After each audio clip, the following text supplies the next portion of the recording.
As the mother of the bride, I need to say something. My mother's voice cut through the ceremony like glass shattering. 220 guests turned from me and my fiancé to watch Diane Bennett stride down the aisle in her champagne Dior gown, microphone in hand.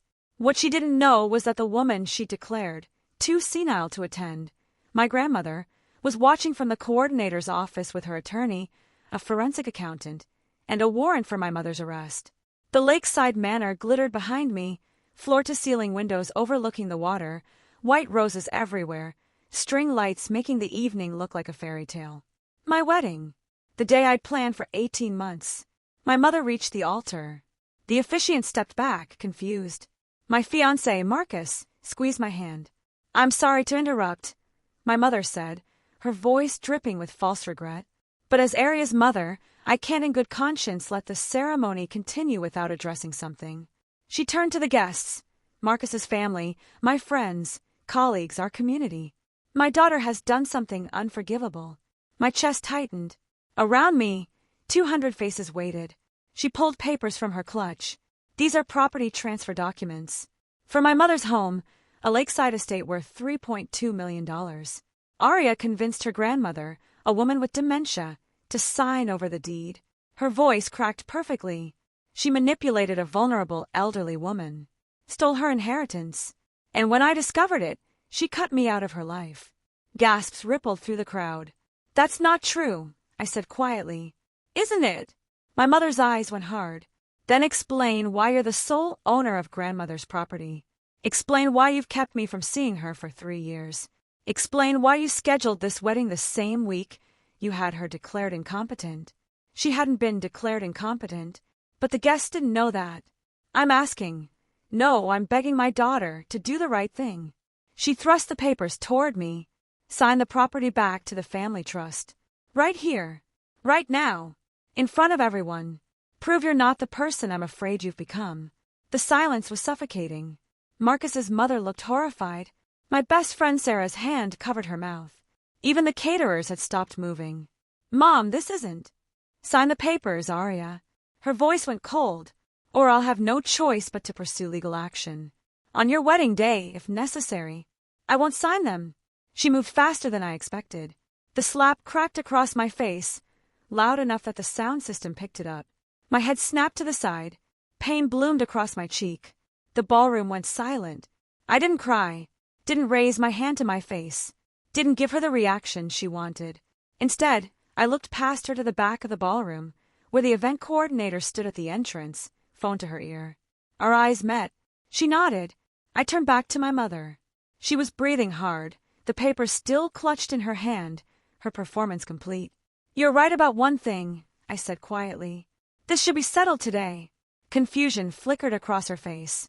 I reached for the microphone. She tried to hold on to it, but I was stronger. I took it from her hand and turned to face the guests. "My mother is correct that there are legal issues surrounding my grandmother's property," I said, my voice steady. "But she's wrong about who the criminal is. 3 years ago, my mother moved my grandmother into a private care facility. She's declining," my mother had said at Sunday dinner. "Dementia. The doctors say she needs professional care." I'd visited my grandmother the next day, found her in a sterile room, alone, confused about why she couldn't go home. "I'm not sick," she told me, squeezing my hand. "Aria, I'm not sick. Why did Diane put me here?" She wasn't sick. She was sharp, alert, angry, but isolated. I started visiting every Tuesday and Thursday. Brought her books, photos, connection to the outside world. And I listened. "The property deed," she'd said one day. "Diane asked me to sign something. Said it was for estate planning. But the notary didn't come. She just had me sign papers in her car. I'd felt cold. What papers? I don't know. She took them before I could read them. I'd hired a lawyer that week. Discreetly. Started investigating. The lakeside property, my grandmother's childhood home, worth over $3 million, had been sold to a development company 6 months earlier. The signature on the transfer documents looked like my grandmother's, but the notary stamp was fake. The witness signatures were forged. My mother had sold my grandmother's house using fraudulent documents, pocketed the money, and when I discovered it, she'd started a whisper campaign, telling family I was the one manipulating grandmother, that I was greedy, that I was isolating her to steal her assets. For 3 years, I'd been the villain in my mother's story, while I quietly gathered evidence, bank records, notary verifications, handwriting analysis, video recordings of my grandmother clearly stating she'd never authorized the sale. I'd filed criminal charges 8 months ago. Forgery, financial exploitation of an elderly person, fraud. The investigation had been ongoing, building the case methodically. And yesterday, the day before my wedding, the prosecutor had called. We're ready to move forward. Arrest warrant has been issued. We're just waiting for the right moment. I know exactly when that should be, I'd said. Now, standing at my own altar with my mother's handprint still burning on my face, I took the microphone and spoke clearly. For 3 years, my mother has told everyone I'm a thief, that I manipulated my grandmother, that I stole her property. I looked directly at her. The truth is, she sold my grandmother's house using forged documents. She pocketed $3.2 million. And when I discovered the fraud, she launched a campaign to destroy my reputation before I could expose her. My mother's face went white. That's a lie. You should have checked the case status before trying to humiliate me, I said calmly. The ballroom doors opened. My grandmother walked in, not in a wheelchair, not confused or frail, walking steadily in a navy dress, her white hair perfectly styled, her mind absolutely clear. Behind her, her attorney, Richard Moss, a woman in a gray suit I recognized as the financial crimes investigator, and 2 uniformed police officers. The gasps from the guests were audible. Diane, my grandmother's voice carried across the ballroom. Strong, certain. You told people I had dementia, that I was incompetent, that I didn't know what I was signing. My mother stumbled backward. Mother, you shouldn't be here. You're not well. You don't understand. I understand perfectly. My grandmother reached the altar, her attorney beside her. I understand that you forged my signature to sell my home, that you created fake notary documents, that you stole over $3 million from me. Richard Moss stepped forward. Mrs. Bennett, would you like me to read the summary? My grandmother nodded. He pulled out a document. This is a certified forensic report from the state's handwriting analysis division. The signature on the property transfer documents dated March 15, 2022, purporting to be from Margaret Bennett, has been determined to be a forgery. The analysis shows... Stop, my mother whispered. Stop. Shows deliberate simulation of the victim's handwriting, inconsistencies in pressure patterns, and evidence of tracing.